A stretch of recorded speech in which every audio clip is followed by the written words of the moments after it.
I think the center of all of this thing is research and development. The cost of R&D is very, very expensive. We need to move.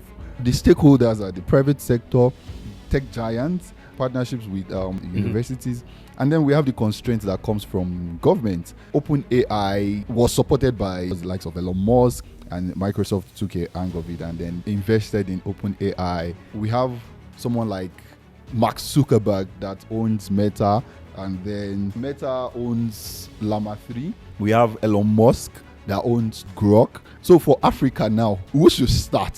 We are still struggling depending on aid. So we need to have this frank conversation. Should it be from the government? Should it be from private sector? Or can we crowdsource?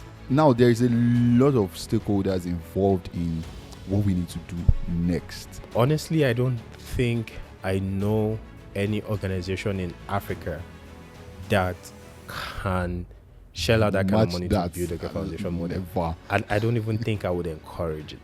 It's a big risk. Because right now, that battle is lost. Like, if you're building a foundation model to be able to compete with some of those guys, I think it's a little too late, except you have like the support of a nation state.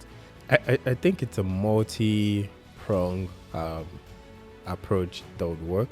In Africa, like the angle of approach that might be most useful is to just build smaller models that are good at specific tasks. You can build AI agents that are African focused, that are trained on the African data. So you can take all those large language models and fine tune them to the African context. So that is the easiest and the quickest angle of approach, I think, that any business, any company that has sort of like the right resources can go into building sort of like those AI agents, fine-tuning those big models, taking those big models and reducing them in size.